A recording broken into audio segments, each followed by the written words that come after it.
Welcome to The Crucible, Conversations for the Curious. I'm Hamish, your host. In each episode, you'll hear from everyday people who've been through profound, life-altering experiences, from life-threatening illnesses or accidents, deep existential crisis, addiction, or having to make life choices that have ultimately brought them peace, connection, and purpose. They've all stared into the abyss, walked through the fire of their own personal dark nights of the soul, and emerged from the other side transformed. This podcast is for anyone going through an awakening, a time of massive change, or questioning the meaning of life. You are not alone. You can get through this. I promise you, life is more meaningful and beautiful on the other side. Today we've got Grant with us. He has come to share us his story, tell us about his awakening and how that transformed his life. So hi Grant, how are you doing? Hey, good afternoon. Thank you, and thanks for having me. Can you please tell us a little bit about your story? Yes, my struggle specifically comes with a background of alcohol. I'm an alcoholic, and it's taken me 53 years to become a grateful alcoholic. You know, if I had to step back through the decades, I think one of the pinnacle moments started when a few people died one evening. One of them were my brother. I was a youngster at that stage. I just got my first job, finished the army. But I was in complete control at that stage because I had my coping mechanism. My coping mechanism at that stage, being in my early 20s, was already a beer or a few beers or a whiskey or a bottle of whiskey. My drinking started fairly early in life. The family braais, the family get-togethers, every party was always a party with booze around. I was exposed to booze, not in a negative way. I wouldn't say, definitely not in my immediate family. You know, my father, he had no alcoholic tendencies or anything. As a matter of fact, he was a very restrained drinker. I guess I was always a little bit of a rebel at heart. And I had already started drinking in school. At that stage, that particular night, my brother had just come home from the military service. He had a weekend pass, and I was already, as I said, working in an insurance company. I was a big deal at that stage. I was a young man with a three-piece suit to work, all the tie-pins and all the paraphernalia, and working in the corporate world and making a big difference and making money. We were out partying. I took him out on the town for the night. We were supposed to take him home. The arrangement was always to come back to the pub where we started off later on, and we always had to get there just before closing time, because those are the good old days. If you get to the pub before closing times, they close the doors and you get locked in, and then the real party starts, or the second party, and sunrise is something to see when you go home. Yeah, I never made it. He never made it back. I carried on. I went back home, smoked a joint, lay at the pool, watched the stars. I got woken up the next morning by a friend that I was sharing the house with, and he shook me and said, "Did you hear what happened to Donnie?" Donnie was another guy that we were sharing the house with. There were 5 of us sharing a house. Anyhow, Donnie's dead, and there was some other guy in the car with him. Nobody knows who it was. And I sat bolt upright with, "That's my brother," because they went home together. And us drunken, hangover, haze or so, I had some contacts in the police force. I convinced them to open up the mortuary for me because there was no way that I was going to go back home to my parents' house, go and tell them that my brother was dead, because unless I was 100% sure. Anyhow, went to go and make sure it was him indeed, and went home to have a shower. And as I was leaving the house, my father stormed in the door, and he was very upset because he had never made it home that night, and asked me what had happened. And he was rather aggressive. Anyhow, it ended up in a blue eye, mine, and it wasn't the first time. And the words that he hit there were, "Well, you better hurry up and get home and tell your mother, because there's no ways I'm telling her that." And that should have been a rock bottom in my life. Yes, it was a rock bottom point. Should have been an awakening moment. But I was in control. And I had my trusty beers with me, and I was facetious, arrogant, and full of rubbish. Anyhow, so years went by, and throughout my life, working at different jobs, messing up some of those jobs as well, alcohol was just always present in my life. It was happy moments, alcohol was there. In the sad moments, alcohol was there. Sometimes when I was bored, alcohol was always there as well. What to do? Let's go and have a drink. Let's go and have 6 drinks. Let's go and have 12 drinks. And I would sometimes later on in life get to the point where you start thinking, okay, maybe there is a problem here. My grandfather was a dried up alcoholic. I never knew him as an alcoholic. And he was always very tolerant of alcohol in the house, especially with my family circumstances. It was always fun. And I think that always carried through with me. All the jokes, all the sayings. If you actually meet a lot of people 20 years ago, 10 years ago, heck, even today, if you don't drink, you're actually looked at with an oddball. What's wrong with you? Why don't you drink? Can't you handle your drink? Yeah. And we got to have throughout all those decades. I was often one of those making jokes as well. Alcoholics. What's the difference between an alcoholic and a dipsomaniac? Dipsomaniac is somebody who just loves alcohol, and I was a dipsomaniac, self-labeled dipsomaniac. And I think one of the strongest things that kept me carrying on was I could always function. I could work. Yeah, sure, I missed a couple of days. There was a day or two where I got sent home by a sympathetic boss because I was under the weather with booze. And sometimes I'd stop for a while. Relationships came and went throughout my life. I got married rather late.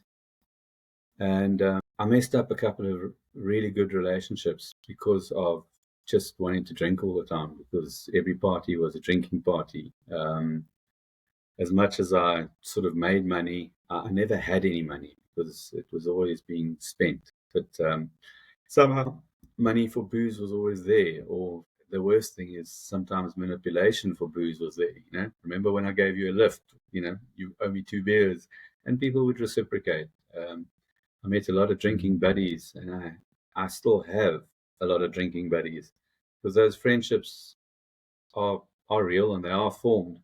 Unfortunately, throughout my life, there was always this underlying anchor of alcohol. The alcohol was always present. The death of my brother wasn't my rock bottom point. It wasn't the worst thing that ever happened to me. Along the lines, I can elaborate with countless war stories, car accidents. But I actually bought my first car when my father walked into the hospital and asked me if I was okay. When I said yes, he said, "Well, congratulations, you've just bought yourself a car." Sort of tough upbringing, and I bought the car that I'd pranged the night before. I still had glass in my eye, which was taken out with stitches. And so the touch on the upbringing. I had a good, happy childhood. Everything was always provided for. There were a couple of tense moments. There were always fights and arguments. But as soon as I could, I got out of the house and I went to go make my fortune and change the world and make money. When I left the insurance business, I got involved in a buy and sell, import, export organization. And at one stage, we made terrible kinds of money for my age. I was young and I had fistfuls of money in cash to spend every single day. I moved down from Joburg to Cape Town, and Cape Town, the experimentation with drugs started as well. So you can go out for a couple of drinks and you always end up with a bag of weed, a little bit of coke, rocks, and we tried all sorts of different things because that was living, and everybody else seemed to live that way. And when you arrived, you can do a couple of grams of coke or have a couple of grams of coke for people, and you become the man of the party man, the happy man, the person who's always somebody recognizable. Hey, yes, Grant. Hey, welcome, Grant. So I became validated through that kind of debauched supply sometimes. Just being a fun guy as well. I'm happy to say I was a fun drunk. Most of the very little aggression ever came out. I couldn't believe how some people get aggressive when they drink or drink the wrong things. And so the drink was just ever present. The warning signs were there, and sometimes I'd stop for a week or a month. There were times with one particular girlfriend that I stopped drinking for a year. And when I went back, I would always drink more. I would drink more frequently. And the real turning point, or the rock bottom, came just a few years ago when my wife told me, "You've become nothing more than a drunk." And it's funny how names have been called. I've called myself names. You talk a little bit about emotional states as well. I used to vacillate from being on the top of the world to the bottom of the world. Suicidal thoughts came my way, and I was in control. The booze would always help, or the booze would numb the pain, and I actually just numb the pain. There's, in retrospect, I'd say there were probably a good decade or so where I was just completely numb, in a haze of day-to-day drinking. And it got bad. Daytime drinking was always frowned upon, and then daytime drinking became a thing, and it was the drinking fitness. I think you've all heard the jokes. We've all said the jokes. We've all participated in the jokes and that. But when I was riding motorbikes with friends, we used to joke how we got our night rating. So like a pilot gets their night rating to fly a plane, we were experienced enough to drink and get on a motorbike. The fact that I'm not dead should have been another fantastic wake up, but it wasn't. Not even being ripped out of my car by police as I passed out in a library parking lot 2 blocks away from my house one night. And I was just laughing at these police in a drunken haze because at that stage, the mindset was one of almost invincibility. I can do anything. Got my night rating. Nothing's going to happen.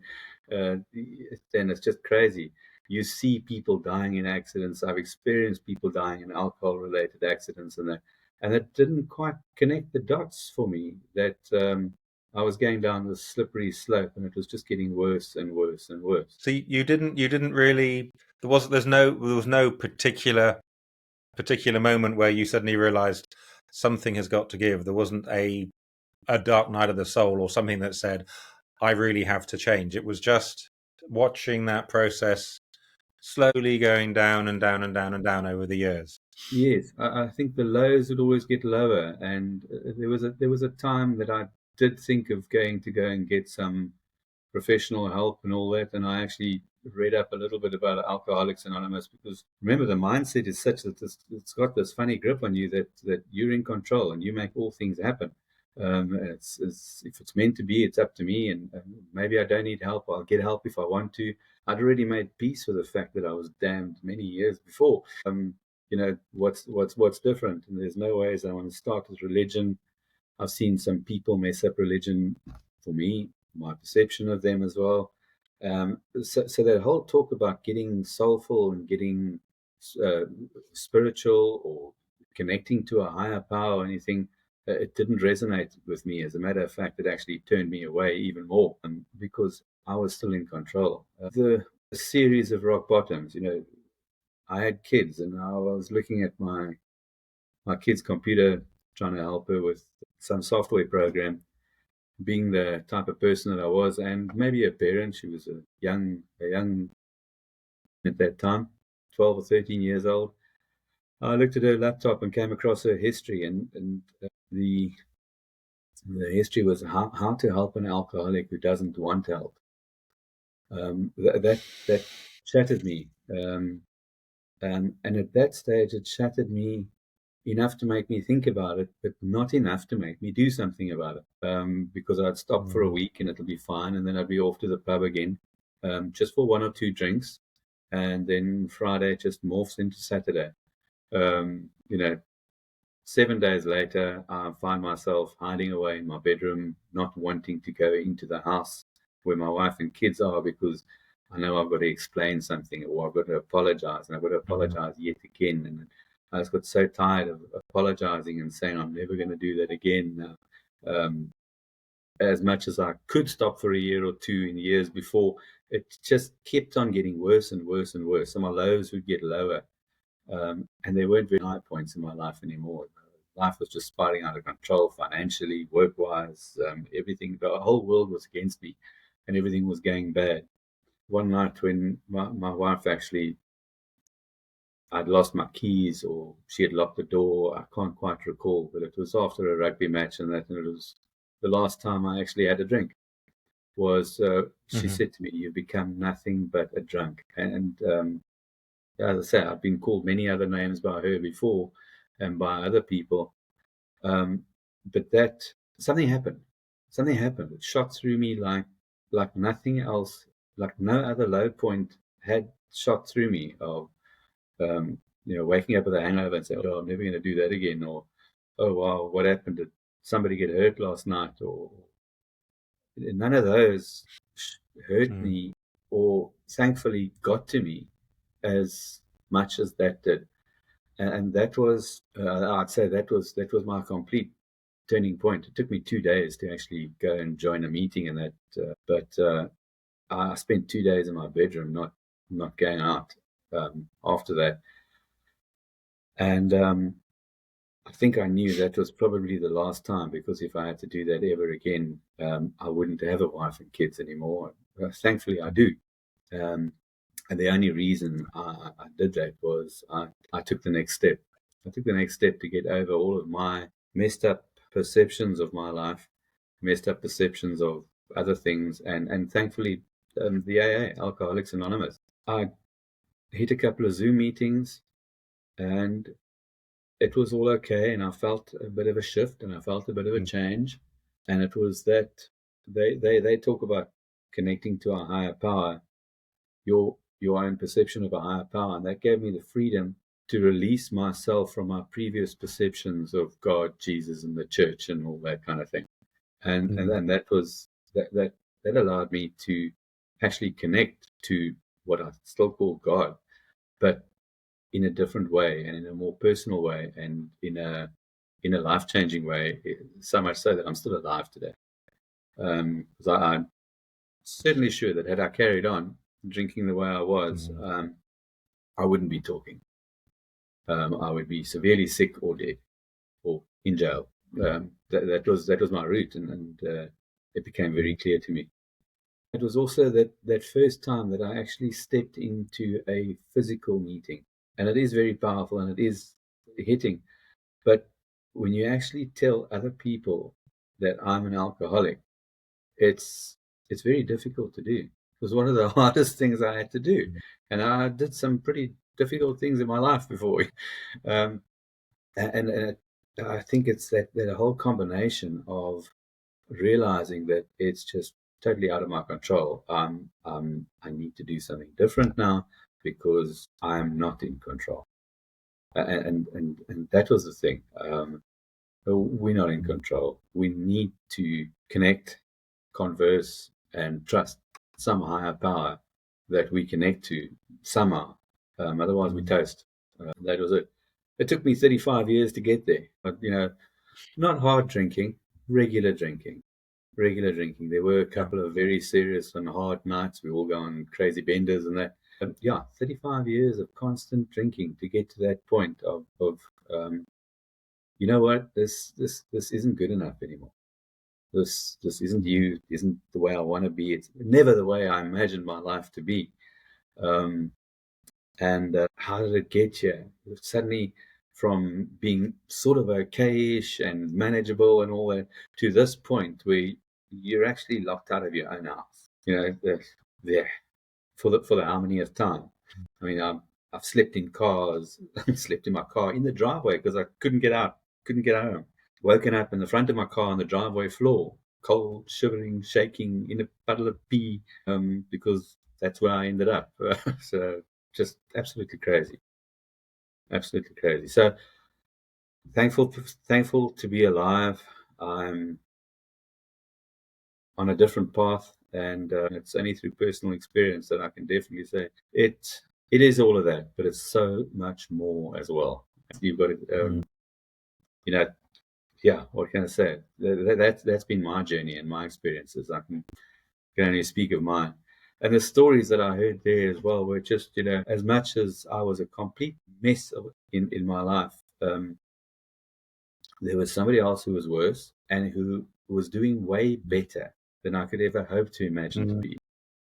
Um, and so that was it. Walking through, well, at that stage, it was clicking a couple of buttons and getting onto a Zoom meeting to talk about me being an alcoholic. That was it. That's Cool. that's how I'm here. Yeah. That's an incredible story. It's difficult to come back to those memories and the shame, and find that point where you had to make that decision. But obviously, you're eternally grateful for it. But why? What tipped that balance? You were drinking, drinking, drinking, drinking. What tipped the balance to say, "I'm not"? Yeah, Was yeah, made the pain less? yeah. For me, was that complete release. When I went to that first little virtual meeting on AA, I think I was lucky. I really think I was lucky in that I met the right people at the right time. There was one of them that is actually in the UK. I'm in South Africa, just by the way. He's in the UK. He's an ex-South African. And when I saw his face, I actually went cold because he sort of looked like my older brother, right? And he was same age group and all that kind of thing. It was my eyes must have looked like this on the screen my first meeting, because there was this guy being anonymous. I won't mention names, and he actually asked me for my number. The first time I introduced myself, was we spent 3.5 hours on the phone Wow. on a WhatsApp call, and he wouldn't speak to me just on phone. He wanted a video call so he could see me. And it was that recognition that I think that I got through the groups and everything else, that I am still a person, because I'd maybe given up on myself a long time ago and I wasn't a person. And here was someone that took hours out of his day to have the longest call that I've ever had on a phone, unless it was a sales call. So I was seen. I was a person again. I was welcomed. I didn't have to have a couple of drinks to be seen, respected, noticed, loved, so all of those kind of things. And I wanted more of that. It was that kind of thing that I wanted more. And I got it through the groups and through the meetings, and it took a long time. It took a long time for me to actually let everything out and talk about my resentments, and but those first 3 steps it was like a swim in a fresh pool. It was I think that was my tipping point. I was finally seen just for who I am, not having to be anything else or anything else. I said anything else twice, but I didn't have to validate myself with something that I'd done or accomplished, or money in the bank, or anything like that. And I hadn't been like that for so many years before, because of my own headspace, that you're not worthy, you're never going to make it, you haven't made anything, all that. And that's just noise in your head, which messes everything up if you listen to them. And so I'd say just getting help. And yeah, I wanted some of that life. I wanted to live like that every single day, to feel okay. I just felt okay for a couple of days. And I wasn't drinking. I felt okay. I didn't feel like jumping off the rocks. There was a stage a couple of weeks before that where one night I had timed the waves, how I would jump and land with my head on a rock as the waves would go out. Been there a few times, not necessarily on the rocks, but see myself, suicidal thoughts. I was completely there a few times in my life before as well. And I wasn't feeling like that right then at that moment. And that was 3 days in. I put a bit of work into it. I shut everything off. I shut everybody else off. I wasn't answering phone calls.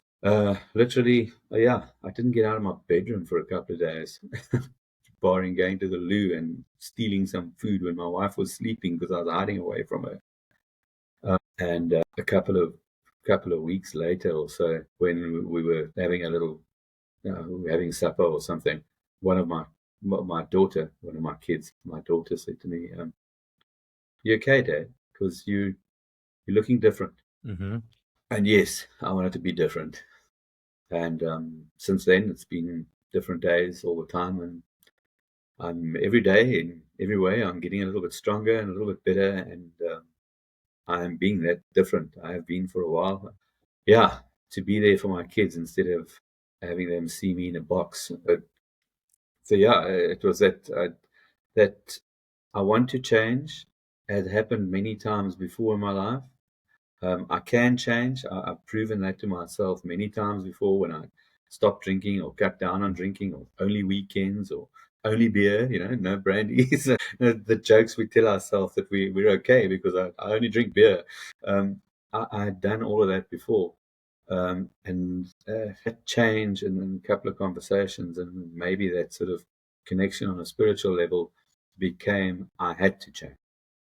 I no longer want to change. I have to change because if I don't, um, it's you think you've been rock bottom before. Real rock bottom is on its way, buddy. That was my wake up call. No matter how bad you think it been, you're still alive. You're still breathing. You still have responsibilities. It can get so much worse. So I wanted more of that. I wanted to be one of those people that instills hope in other people where they felt hopeless. And I suppose that's where I got hopeless enough to do something about it instead of just living with it. And that I had to get. I mean, there were people that mentioned, "Hey, maybe you should get help. Hey, maybe you should look at yourself." Those things always come through my life in many different places. Um, And I think my sense of humor always made it into a joke, always turned it around into a joke. Meantime, every time it would, in those dark moments when you wake up with a hangover, you know how bad you've been. Um, and yeah, I just had enough of that. So I haven't touched the drink since then. And, you know, the, the support and the love and the non-judgment I've got from some people. My younger brother, I only actually told them that I was a member of Alcoholics Anonymous about 4 months down the line, when I was pretty certain that and that's very facetious of me to say pretty certain, but I could feel a change and I was happier for not drinking anymore. And I told him about it, and it was about a year later that he asked me, he says, so how's that non-drinking thing of yours coming along, eh? Wade sort of asked. My reaction to that in previous years would have escalated into a big fight about how condescending he is and all that kind of thing. There, I could just say, I'm doing okay. I'm still on it. I'm still carrying on. We'll see tomorrow. It's a day by day thing that I battle with every day. And I said to him, we'll see tomorrow. And he actually acknowledged and said, that's a bit of a different response than I was expecting, because he had known me for most of his life with a beer in my hand, kind of thing. So how would that? Why would he think anything different of it? And he's also heard promises, and he's heard and seen those things of, oh, I'm never going to drink like that again, or I'm not going to do that, or so. Our relationships are better. What's happened after that? I suppose that's probably the next question. What's happened after that? Not everything's hunky Absolutely. dory. Not everything's hunky No. dory. Day by day, we go through the same struggles. My business that I started, that's petered out. I've failed with that yet again. Another business gone in that, but I'm still surviving. I'm still doing okay. I still have different ventures going.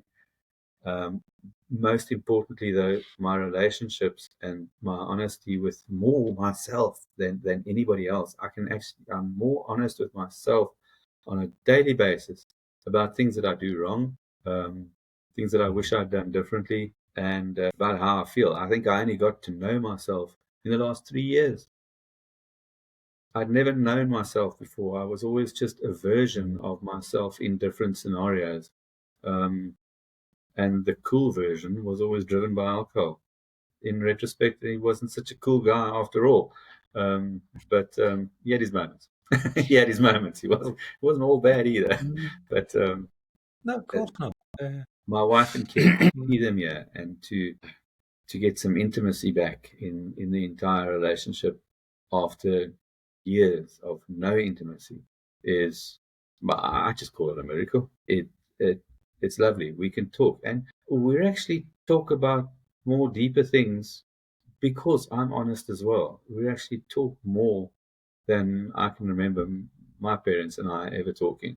Sure, my mom and I, we have some real deep conversations now as well. And it's not all rosy, but it's good. You know, we'd always had this dream, and we were working on moving into the country and getting a little piece of land or a house with a little piece of land, and getting off grid and all that kind of thing. In the last 2 years, we've done that. So Mm. I find myself in Bathurst in the Eastern Cape. We've got no bond. We've got vegetables growing. We've got water from the roof. We're busy working on solar panels next, kind of thing. And to live that sufficient, self-sustaining, active life, we're getting there. It's all still a work in progress. We are getting there. And it takes a little bit of work every single day, and that connection to Mm. my higher power. Through one of the motorcycle trips in that, I saw a T-shirt with one of the bikers that's saying, I'd rather be on my bike thinking about God than sitting in a church thinking about my motorcycle. And that was the funny joke, lovely little joke that goes past kind of thing. But it's actually true. If you actually can connect with God on your own terms without that people, maybe I wasn't going to, but maybe I should. Family members of mine were in the church, was a minister, very respected minister, ended up having an affair, forsaking his children. That Mm. had the impact. I took that as, okay, well, church people are actually very bad. So I wouldn't want to be part of the church. And for decades, that pushed me away from any kind of spirituality in a silly way, because I let other people influence that. But yeah, here I am today, alive, fairly well, Mm. and carrying on. And I do sometimes have flashbacks of those feelings of no hope, total despair, total give up, and I can't imagine I ever felt that way. To be so low that you think your best option, and you'd actually do everybody else a favor, put a bullet in the brain, so that everybody else will be happy. That's how bad it gets. And unfortunately, few people have taken that route. And you know, Mm. I think this is part of your outreach and all that. No matter how bad it is, there is a way out. You just got to hold on. You got to find that something that keeps you going. You do have to do a little bit of work. It doesn't come easy. Well, one thing I said to a friend of mine as well, he said, "Oh, okay, so you're never going to drink again?" No, I'm not. I don't have to anymore, because I had to drink. I had to drink to feel Mm. alive, to be a person, to be somebody, or just to cope with the noise in my head. I don't need that anymore, so I don't need to drink anymore, and I won't just for fun either. Of course, I still hydrate. You see, that's a stupid sense of humor Wow, coming Grant. through. Um, yeah, You've got to have a sense of humor. It's absolutely important in life. I think yeah, that is yeah. quite remarkable, because you've looked, you've understood, you've made choices. You've made choices. I think that's what it comes down to. You decided that you had to change. Something impacted your life so profoundly you had to, and that's what you've done. Yes. It's Something interesting what you say about. I read a while ago as well. Is if you're not living your life, then life is living you. And if you don't make, it took me a long time to realize that as well. Is if you don't make choices, life goes on, and day by day goes on, and it can be. Um, I still battle with that sometimes. I do think, okay, what did I actually do this week? what did I constructively do? And there's all little things in that, but you didn't do the big fundamental things, and you don't always have to either. But if you're not making choices, then life is going to live you. And if your influences are just going to take over, or your habit, it'll run you. It'll run you on autopilot, and all of a sudden, 10 years go by, and you're still drinking regularly. So, yeah, choices, choices. I like that yeah, if you don't run life will run you. It's absolutely true. It really is. Yeah. When I look back when I was drinking, and it was just reaction, and as you said, it was to numb, to isolate, and all those things, and it's just existing. And there has to come that point where something changes. And I think it's quite remarkable that, as you, like me, we didn't end up under a tree, or crashed into a tree, or under a bus, or something like that from drink driving and No, I've done living that. That car accident was the glass in my eye. It was my dad's car at that stage that I bought, and I bought a municipal tree and a telephone pole. He paid for it, and I had to pay him back. Yes, fun stories. But yeah, it's. But they are fun stories, and I mean the sad fact is alcohol works, drugs work. They do keep you safe. They do keep you feeling like $1 million and things like that. But you're leaning on a crutch so much it can break at any time. Yeah, when you come down from that, you're in a lower space ever. And you need to get higher, then you get lower. That was my that vacillating top of the world to bottom of the dumps. It was never an in between or anything. It was either or. Yeah, there we go. Just like that. Yeah, indeed. Just like that. Yeah. Indeed. So have you? Presumably, it's a fairly silly question, but you've found that living sober, that your experience of life has improved, and your relationships with friends, family, obviously your wife and your children, relationships have become more three-dimensional and more enriched. Absolutely. I've got so much more patience than I've ever had for other people's everything. The biggest thing, I'll say love. Love is that one word that just comes. I have love for myself, people around me, things around me. I've dabbled with photography on and off throughout my life as well. It's just when you see that something wow, and you get that picture of it, and you capture that wow picture, landscape, nature, people, portrait, whatever it is, when you get that wow picture, I get that feeling all the time, because everything is just about wow. The gratitude for waking up in the morning, and that's where it starts. I'm more thankful. It comes from love again as well. I think that will be the fundamental. I've just got a lot more love, and it starts with a little bit of love for yourself as well. When you got that, I think you can share it a lot more with all sorts of other people, and any other situation as well. You talk about reactions and all that. It was always me against the world. Me against the world. There was always some fight and something bad happening, and I'm going to change it. And love. A lot more love for everything and everyone around me. That's certainly been a change, because it definitely wasn't so in the past. I think I mastered a lot of sarcasm with humor, but I was actually a very nasty person, and I could say terrible things to people disguised as a joke, where I do judge and shun and not spreading love.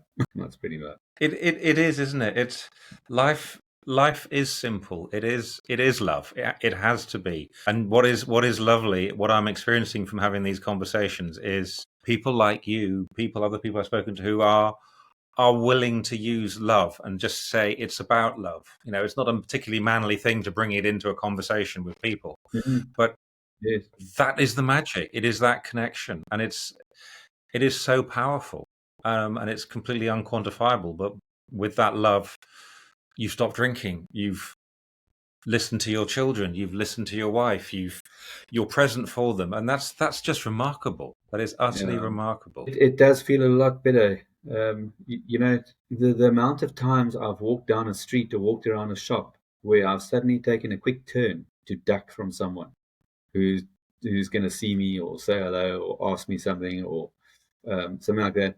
I don't walk with that fear anymore. I don't need to. That is so liberating. It's so nice. I'm just me. I'm just me, and by no means perfect. Hell, there's so much that I still have to fix and um, repair, and um, yeah, financial situation, all that kind of thing. It's still I still have the same kind of struggles. It's by no ways a utopia or everything, but I can face all of those things with myself and with my higher power and with the guidance I feel from some other entity that's stronger and bigger than I could ever possibly be, no matter how big I get. That is the yeah, it's nice, wonderful. Well, Grant, I think this has been an absolutely incredible conversation. You've been very vulnerable and shared stuff that, I mean, I could feel it. There was such a rawness there. So thank you ever so much for that. Where can people find you if they want to find out a little bit more, or say, "Hey, Grant, this resonates with me"? Where can people find you? Yeah, sure. You're welcome to hit me up on Facebook. That's probably the best. I don't want to give our telephone number out at the moment or anything like that. It could just get a little bit too busy. But I am there. I'm happy to schedule. I'm happy to chat to anybody. I think if there is somebody listening right now who thinks that they want to embark on a similar journey, I'm more than happy to help you get started. It's no ways. I can tell you this: there's no ways you can do it by yourself. You've got to get involved with other people. You've got to seek help. I think, you know, after my brother's death, there were so many people that said you should actually go and get some help, go and do some trauma counseling, go and see a psychologist or something like that. You talk about not mentioning the word love as a man and all that. I was in control. Why must I go and seek help from everybody else? Because I can manage it. It's fine. It was totally stupid. So if there's anybody out there that is feeling a twinge of wanting to do something different or had enough of those low moments or anything, yeah, do reach out to anyone. And if you want to have a chat to me, you're more than welcome. Grant Webb on Facebook. I'm sure you can put a link on the podcast. Yeah. Absolutely. Yeah. Did I Wow, just say yeah? Grant, thank you for that. All No, right, sure. that's Thank you. brilliant. Thanks for having me. And it's And then yeah, I've done all the talking here. I feel like I've sort of jumped on a monologue and all of that. But it's been an absolute pleasure. And you know, every time I do something like this, because I do share and talk to other people as well, it's always in the back of my mind thinking maybe that is just what somebody needs to hear. Um, so I'm thankful, grateful to be here, and if it can help anybody, sure, power to love, eh? Let's go, full power. So let's absolutely, go and absolutely. do Thank that. you. Get in touch. Yeah. Okay. And one last question for you. Yeah. What superpower did you get from your awakening, from your turning your life around? So I find myself doing some strange things at times, helping other people without thinking of what's it going to do for me, how am I going to benefit from it, and you go and help other people regardless of what they're going to do with it, and that would probably be from my superpower, my higher power resonating through me. So sometimes things do manifest, but it's not me anymore. It's not me anymore. It comes from a higher place. I'll come back with one word, eh? A little bit more love. Love comes out there. Um, so that's about it. Brilliant. That was the word that sprung to my mind as well from our conversation. Your superpower being love. But that is Yeah. fabulous. Yeah. Yeah. No, thank you very, very much. If you told me 10 years ago, five years ago, that I'd be talking like this, honestly, to strangers, no way, buddy. I had too many secrets to hide. I had too many shields up. I had too many masks on. Um, it would never ever have happened without my I suppose, sometimes they say what doesn't kill you makes you stronger. I still battle with that one because I'm definitely not stronger than I've ever been, but I certainly am still alive. And there comes that whole thing again.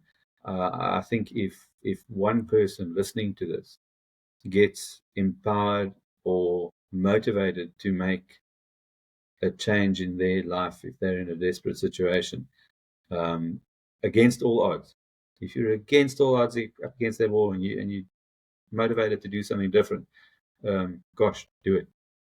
Do something different because it's time. That took me a lot of time to realize I need to do something different, to actually do something different. Because you can think about it, talk about it. It's only when you do it that it makes a change. Yeah. Action. There's another word. A little bit of different action, different result. We all know that. Yeah, I was insane for many years, just doing the same thing over and over and over, thinking it'll get better. Yep. Sure. Well, Grant, thank you ever so much for your time today. I've enjoyed listening to you. I feel very honored that you're willing and able to share what you did. It's been wonderful. Thank you ever so much for your time.